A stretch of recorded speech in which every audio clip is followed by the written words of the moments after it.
परीलोक में विशाल जादुई सोने चांदी के लहंगों की दो नदी। बहुत समय पहले कीर्तिपुर नगर में आरती अपनी माँ श्वेता के साथ रहा करती थी। वो लोग बहुत गरीब थे। आरती के पिता नहीं थे। आरती जब 6 साल की थी तभी उसके पिता उसे छोड़कर चले गए थे।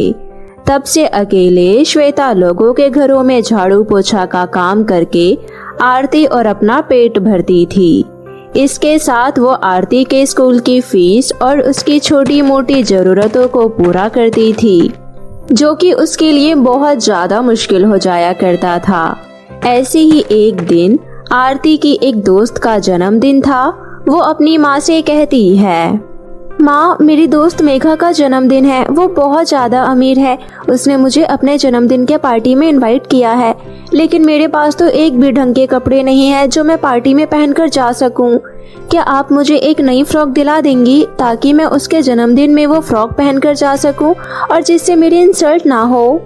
मेरी प्यारी बच्ची, तुझे घर के हालात पता तो है। मुझे लोगों के घरों में काम करके कुछ पैसे ही मिलते हैं, जिससे घर का खर्चा ही बहुत मुश्किल से चल पाता है। पर कोई बात नहीं, मेरी बेटी ने जब मुझसे फ्रॉक की ख्वाहिश की है तो मैं जरूर तुम्हें फ्रॉक ला कर दूंगी। अभी मुझे थोड़ा वक्त चाहिए। मैं 1 महीने के अंदर अंदर तुम्हें एक अच्छी सी फ्रॉक ला कर दूंगी। आरती बहुत समझदार बच्ची थी। उसे अपनी गरीबी का बहुत अच्छे से पता था, इसलिए वो अपनी माँ से कम ही जिद किया करती थी। आरती अपनी दोस्त मेघा के जन्मदिन में अपने पुराने कपड़े पहनकर ही चली जाती है। मेघा के जन्मदिन की पार्टी में सभी लोग बहुत अच्छे से तैयार होकर आए थे। सबके हाथों में महंगे महंगे गिफ्ट्स भी थे, पर आरती खाली हाथ गई थी। ये देखकर मेघा के दोस्त आरती का बहुत मजाक उड़ाते हैं। अरे यार मेघा, तुमने इस भिखारिन को भी अपने पार्टी में इनवाइट किया है। इसके आने से इस पार्टी की रौनक घट गई है। देखो तो जरा कैसे मैले पुराने कपड़े पहनकर आ गई है। सुनो आरती, क्या तुम्हें इतनी बड़ी पार्टी में ये गंदे कपड़े पहनकर आने में जरा भी शर्म नहीं आई? कम से कम कुछ ढंग के कपड़े पहनकर आ जाती। इससे अच्छे कपड़े तो हमारी घर की नौकरानी पहनती है, लेकिन इसकी औकात तो हमारी नौकरानी जितनी भी नहीं है। बस मुंह उठाकर इतनी बड़ी पार्टी में आ गई है और कोई गिफ्ट भी लेकर नहीं आई। हम लोग तुम्हारे लिए मेघा कितने महंगे महंगे गिफ्ट लेकर आए हैं। अरे यार, ये पढ़ने में अच्छी है, इसलिए मैंने इसे पार्टी में इनवाइट किया है और इसे अपना दोस्त बनाकर रखा है, वरना मैं बड़ा इसे अपनी पार्टी में इनवाइट करती। मैं इसे जैसा कहती हूँ ये वैसा ही करती है। एक तरह से समझ लो ये मेरी नौकरानी है। इसकी मदद से मेरा होमवर्क हो जाता है और स्कूल का काम समय पर रहता है, इसलिए मैंने इसे दोस्त बना कर रखा है, वरना मुझे भी तुम्हारी तरह गरीब लोगों से सख्त नफरत है। ये सारी बातें सुनकर आरती को बहुत बुरा लगता है। वो कहती है, मेघा, आज तुमने मेरा दिल तोड़ दिया। मुझे लगा था तुम और अमीर लड़कियों की तरह नहीं हो। मुझे लगा था तुम मुझे अपना सच्चा दोस्त मानती हो, लेकिन नहीं, बल्कि तुम तो मेरा फायदा उठा रही हो। मुझे अपनी नौकरानी बनाकर रखी हो। मेघा, एक बात याद रखना, दोस्ती स्टेटस देखकर नहीं की जाती। दोस्ती में प्यार, भरोसा और विश्वास होना चाहिए, लेकिन तुम ये नहीं समझोगी। खैर छोड़ो। इतना बोलकर आरती रोते हुए वहाँ से घर आ जाती है। घर आकर आरती बहुत रो रही थी। अपनी बेटी को इतना रोता हुआ देखकर श्वेता उससे पूछती है, क्या बात है बेटा, तुम इतना रो क्यों रही हो? माँ के पूछने पर आरती अपनी माँ को सारी बात बताती है। माँ, हम क्यों गरीब हैं? हमारी किस्मत औरों के जैसी क्यों नहीं है? हम गरीबों के साथ ही ऐसा क्यों होता है? क्यों हमें अमीर लोगों की गुलामी करनी पड़ती है? ऐसी जिंदगी मुझे नहीं चाहिए। श्वेता अपनी बेटी को दिलासा देती है और उसे चुप कराती है। ऐसे ही कुछ दिन बीत जाते हैं। एक दिन स्कूल की छुट्टी के वक्त एक छोटी सी बच्ची आरती और उसके दोस्तों के पास भीख मांगने आती है। दीदी, मेरी मदद करो दीदी, मैंने कुछ भी नहीं खाया, मुझे बहुत भूख लगी है दीदी, कुछ खाने को दे दो।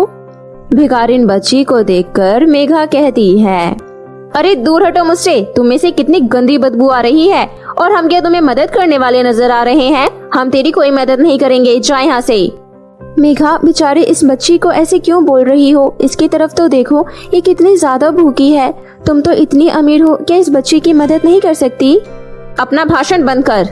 ठीक है, तुम्हें मदद नहीं करना तो कोई बात नहीं, प्यारी बच्ची, मेरे पास तुम्हें देने के लिए ज्यादा कुछ नहीं है, बस ये 10 रुपए है, ये रख लो, इससे कुछ चीज खा लेना। ये देखकर मेघा की दोस्त हंसते हुए कहती है मेघा यार, देख तो कैसे एक भिखारी दूसरी भिखारिन की मदद कर रही है।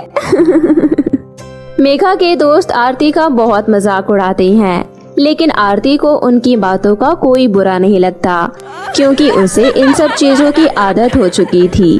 एक दिन आरती और मेघा स्कूल से घर जा रही थी, तभी उन्हें रास्ते में एक घायल चिड़िया मिलती है। घायल चिड़िया को देखकर आरती उसकी मदद करने के लिए रुक जाती है। ये देखकर मेघा कहती है, आरती ये तो क्या कर रही है? ये चिड़िया कितनी गंदी लग रही है। इस चिड़िया के आगे पीछे मक्खियाँ भी भिनभिना रही है। मेघा, ये दर्द में है, हमें इसकी मदद करनी चाहिए। हमें मुसीबत में आए इंसान हो या जानवर, सबकी मदद करनी चाहिए। यही इंसानियत होती है। पता नहीं तुम इतना घमंड में चोर क्यों रहती हो।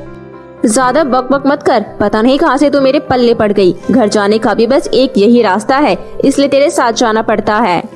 मेघा आरती से ये सब बोल ही रही होती है, तभी वो घायल चिड़िया एक सुंदर सी परी में बदल जाती है और वो सुंदर परी आरती से कहती है, आरती तुम बहुत अच्छी हो, तुम्हारा दिल बहुत बड़ा है। तुम हमेशा अपने बारे में ना सोचकर पहले जरूरतमंद लोगों के बारे में सोचती हो। सच में तुम बहुत अच्छी बच्ची हो। और मेघा, तुम्हारे पास बहुत सारी धन दौलत है, लेकिन उस धन दौलत का क्या फायदा जो दूसरों के काम ना आ सके। आरती, तुमने मुझे बहुत खुश किया है, इसलिए मैं तुम्हें अपने साथ परीलोक की दुनिया में ले जाना चाहती हूँ, जहाँ पर जादुई लहंगों की 2 नदियाँ हैं। वो देखकर तुम्हें बहुत अच्छा लगेगा। परी की ये बातें सुनकर आरती बहुत खुश हो जाती है, लेकिन मेघा अंदर ही अंदर बहुत ज्यादा चिढ़ती है। ये आरती तो बहुत तेज निकली, परी को इम्प्रेस करके उसके साथ परीलोक घूमने जाएगी। वहाँ जादुई लहंगों की 2 नदियाँ भी है, जो कि बहुत ही अद्भुत होगा। इसके तो मजे हैं। आरती परी से बोलती है, परी जी, अगर आप बुरा ना मानो तो क्या मैं अपनी दोस्त मेघा को भी अपने साथ परीलोक ले जा सकती हूँ? आपके जादुई लहंगों की 2 नदियाँ मेरे साथ मेघा भी देख लेगी तो मुझे बहुत अच्छा लगेगा। ठीक है, अपनी दोस्त मेघा को भी हमारे साथ परीलोक लेकर आना चाहते हो तो शौक से लेकर आओ, लेकिन एक बात का हमेशा ध्यान रखना, वहाँ जाकर किसी भी चीज का लालच मत करना, वरना उसका अंजाम अच्छा नहीं होगा। ठीक है परी जी। इसके बाद परी आरती और मेघा को अपने साथ परीलोक लेकर जाती है। आरती और मेघा वहाँ जाकर वहाँ के सुंदर सुंदर नज़ारे देखकर बहुत खुश होती है। फिर कुछ दूर चलने के बाद वहाँ आरती और मेघा को जादुई विशाल लहंगों की 2 नदियाँ नजर आती है। एक लहंगे की नदी सोने की थी और दूसरी लहंगे की नदी चांदी की थी। ये देखकर आरती और मेघा दोनों ही बहुत खुश होती है। तभी वहाँ पर रानी परी आती है और कहती है, देखो बच्चों, तुम्हारे सामने 2 सोने और चांदी के लहंगों की नदी है। अगर तुम लोग सोने की लहंगी का नदी चुनती हो तो तुम्हें वहाँ बहुत सारी धन दौलत मिलेगी। अगर तुम चांदी के लहंगों की नदी चुनती हो तो तुम्हें वहाँ कुछ नहीं मिलेगा, बल्कि उसके अंदर बहुत सारे लोगों की मदद की जरूरत है। वहाँ जाकर तुम उनकी सेवा करोगी। अब ये तुम दोनों के हाथ में है। तुम परियों के जादुई लहंगों की नदी में से कौन से लहंगे को चुनना चाहोगी? रानी परी जी, अगर ऐसा है तो मुझे जादुई चांदी के लहंगों की नदी में जाना है, ताकि मैं मुसीबत में आए लोगों की मदद कर सकूं और खूब पुण्य कमा सकूं। ये मेरे लिए सौभाग्य होगा। मुझे धन दौलत का लालच नहीं है। अब मुझे गरीबी में रहने की आदत हो गई है। मेरे पास जितना है मैं उतने में खुश हूँ। आरती की बात सुनकर मेघा कहती है, हमेशा बेवकूफ ही रहना। तो इतनी ज्यादा गरीब है, फिर भी तू लोगों की भलाई के बारे में सोच रही है। तेरे पास इतना अच्छा सुनहरा मौका चलकर आया है, फिर भी तू पागलों जैसी बात कर रही है। तुझ जैसा पागल मैंने आज तक नहीं देखा। मेरे पास तो इतनी सारी धन दौलत है, लेकिन फिर भी मुझे और धन दौलत चाहिए। मैं तो जादुई सोने के लहंगों की नदी में जाऊंगी और इस दुनिया की सबसे अमीर लड़की बन जाऊंगी। रानी परी जी, मुझे सोने के लहंगों की नदी में जाना है, ताकि मैं बहुत ज्यादा अमीर हो जाऊं। ठीक है, तुम दोनों ने अपना अपना चुनाव कर लिया है। आरती, तुम जादुई चांदी के लहंगों की नदी में डुबकी लगाओ और मेघा, तुम सोने के लहंगे की नदी में डुबकी लगाओ।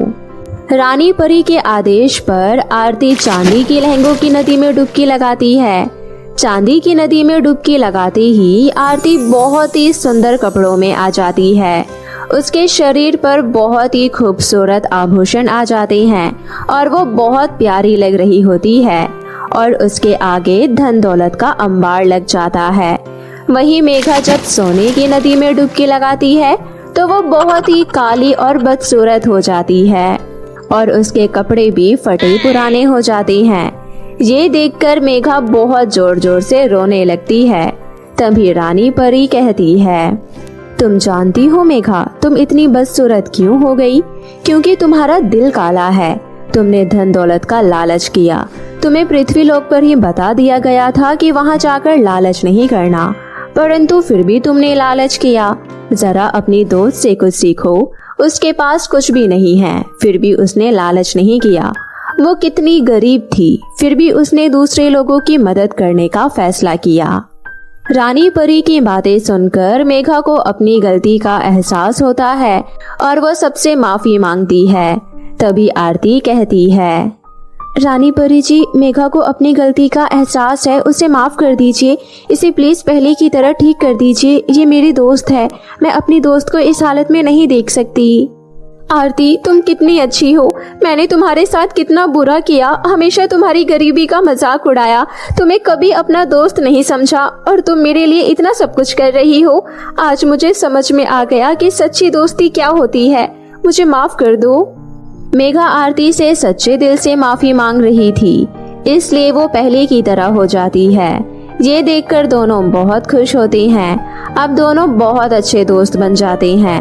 अब दोनों परी की दुनिया से वापस आ जाते हैं और पृथ्वी पर आकर एक साथ मिलजुल कर हंसी खुशी रहते हैं। अब आरती भी बहुत ज्यादा अमीर हो चुकी थी, परंतु वो गरीब लोगों की मदद करना नहीं छोड़ती। हमेशा जरूरतमंद लोगों की मदद करती है और खुशी खुशी अपनी माँ के साथ जीवन व्यतीत करती है। बहुत समय पहले की बात है।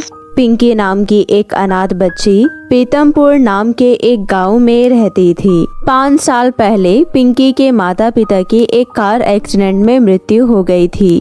पिंकी बहुत मेहनती लड़की थी। पिंकी गांव के सरपंच के यहाँ काम किया करती थी, जिसके बदले वो उसे खाना खिलाता था। पिंकी को जब भी वक्त मिलता तो वो नदी के किनारे वाले बरगद के पेड़ के नीचे बैठने जाया करती थी और उससे बहुत देर तक बातें करती थी।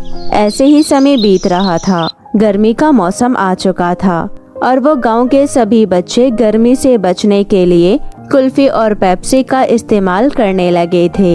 एक दिन गांव के सरपंच की बेटी कोमल का जन्मदिन था, तो कोमल ने गांव के सभी अमीर बच्चों को कुल्फी की पार्टी दी।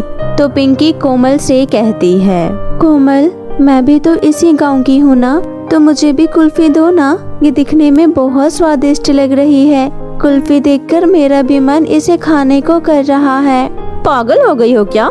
ये तो सिर्फ अमीर लोग ही खा सकते हैं। तुम जैसे गरीब और अनाथ बच्चों को तो इसे देखना भी महंगा पड़ सकता है। कोमल, सिर्फ एक दे दो ना, फिर कभी नहीं मांगूंगी और तुम जो कहोगी वो काम मैं कर दूंगी। प्लीज कोमल। एक बार खाओगी तो बार बार मांगोगी तुम, समझी? अब जा यहाँ से, मेरी आइसक्रीम पिघल रही है। कोमल की ये बात सुनकर पिंकी को बहुत बुरा लगता है। अब पिंकी हमेशा की तरह नदी के किनारे बैठने के लिए चली जाती है। आज वो हमेशा की तरह खुश नहीं थी। आज वो बहुत ही उदास थी। पिंकी पेड़ के नीचे जाकर पेड़ से कहती है, दोस्त, आज वो हमारे गांव की कोमल है ना, उसके जन्मदिन पर उसने सभी को कुल्फी दी, तो आज मेरा भी बहुत मन हुआ कि मैं भी कुल्फी खाऊं, लेकिन वो कहती है कि मेरी औकात ही नहीं है कुल्फी खाने की।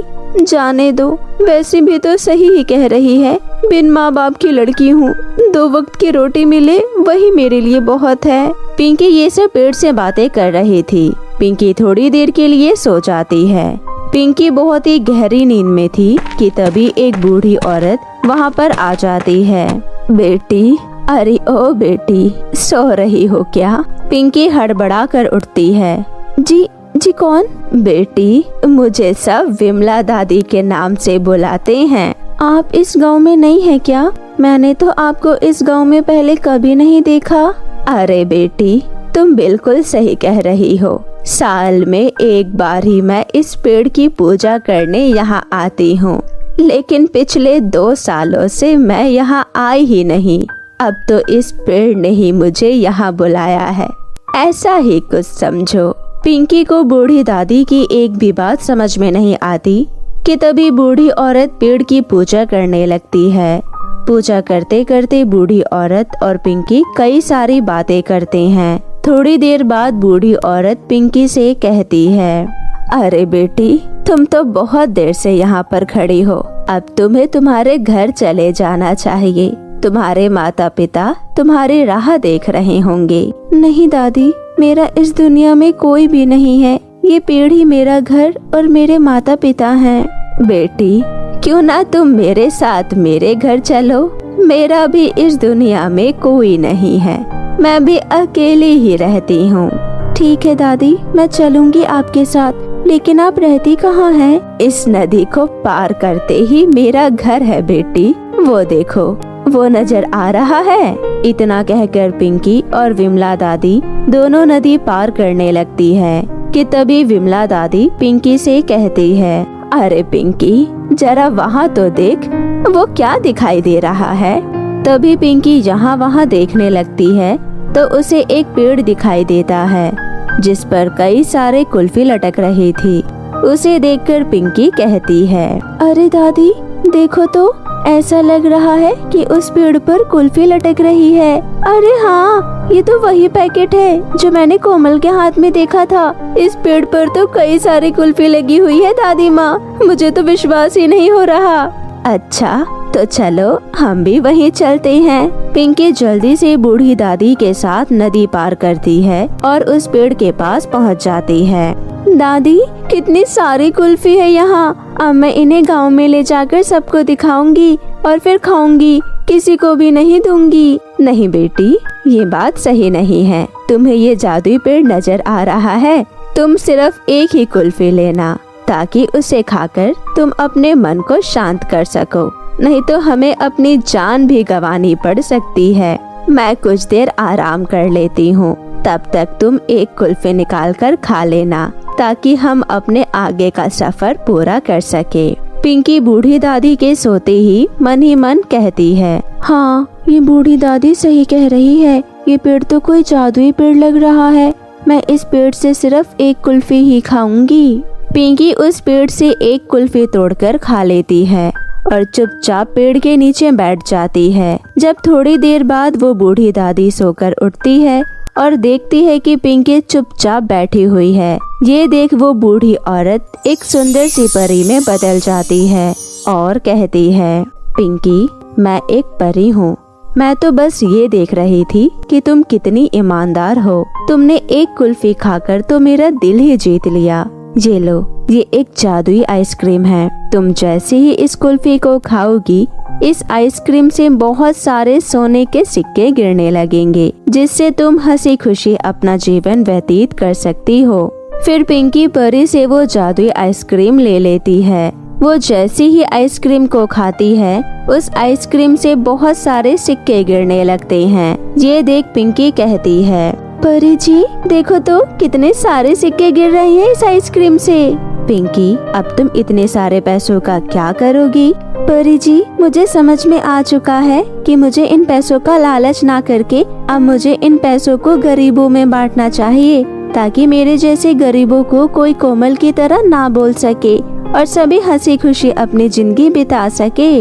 वाह पिंकी बेटा, तुमने तो बहुत ही कम समय में जिंदगी का सबसे बड़ा सबक सीख लिया। अब पिंकी परी की मदद से अपने लिए एक अच्छा सा घर खरीदती है और सभी गरीब लोगों की मदद करती है और खुशी खुशी अपना जिंदगी बिताने लगती है। फिर एक दिन रात के समय पिंकी जब सो रही थी तो परी बरगद के पेड़ के बारे में लिखकर वहाँ से गायब हो जाती है। सुबह उठकर पिंकी वो चिट्ठी पढ़ती है और बूढ़ी दादी के साथ साथ उस बरगद के पेड़ के साथ साथ जादुई आइसक्रीम को धन्यवाद देकर हंसी खुशी से अपनी जिंदगी बिताने लगती है। तो मेरे प्यारे दोस्तों, कैसी लगी आपको मेरी ये कहानी? मुझे कमेंट करके ज़रूर बताएं और इसे अपने दोस्तों के साथ भी शेयर करें। और हाँ दोस्तों, अगर आपने अब तक मेरे चैनल को सब्सक्राइब नहीं किया है तो प्लीज़ जल्दी से नीचे लाल बटन दबाकर अभी कर लें। तो मिलती हूँ आपसे फिर किसी नई कहानी के साथ। तब तक के लिए आप अपना ध्यान रखें। बाय बाय दोस्तों।